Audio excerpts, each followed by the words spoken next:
is scheduled to start next year, and the hospital will be operational in 2014. Joining us live in studio is someone who needs no introduction, South African music icon and ambassador of the Nelson Mandela Children's Hospital, Yvonne Chaka Chaka. Yvonne, always good to see you. Thank you for having me. For starters, this is a massive project that is underway. How much progress is being made? Well, we have about 200 million.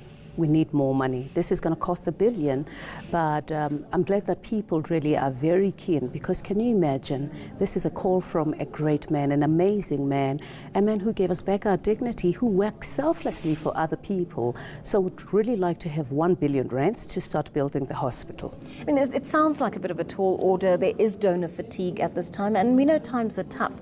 Why is it so important that any potential donors out there put their money into your operation? Well, you know, pediatric health is something else in this country. There's only just one hospital, the one in Cape Town, the Red Cross one. You go to Canada, there's 34 hospitals. You go to New York, you go to London. People actually ask you which children's hospital, but in South Africa, that's just not there. And this hospital is going to cater for everybody, you know, in the Southern Africa. So it's not just going to be South Africa.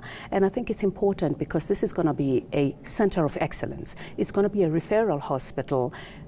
Can you imagine when your child is sick and you are at home, you don't even know what is happening? This hospital is going to have a wing where there's going to be parents who will be looking after these children. So we want to make it as inclusive as possible.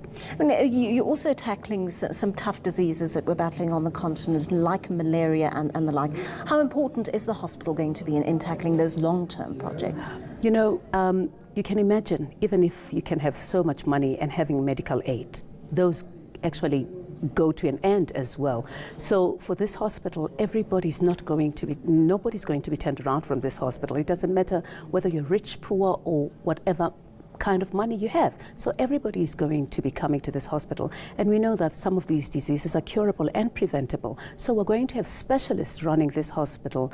And what better way for anybody who wants to be part of this to sit back and not do it. But I think it's the best thing, because we're being called on by a man who's working selflessly for others. He's a living legend, and we want to make sure that his dream does come true. And certainly, I mean, much of his efforts in the last few years since he's come out of prison have been for children. He really does have a soft spot for children, doesn't he?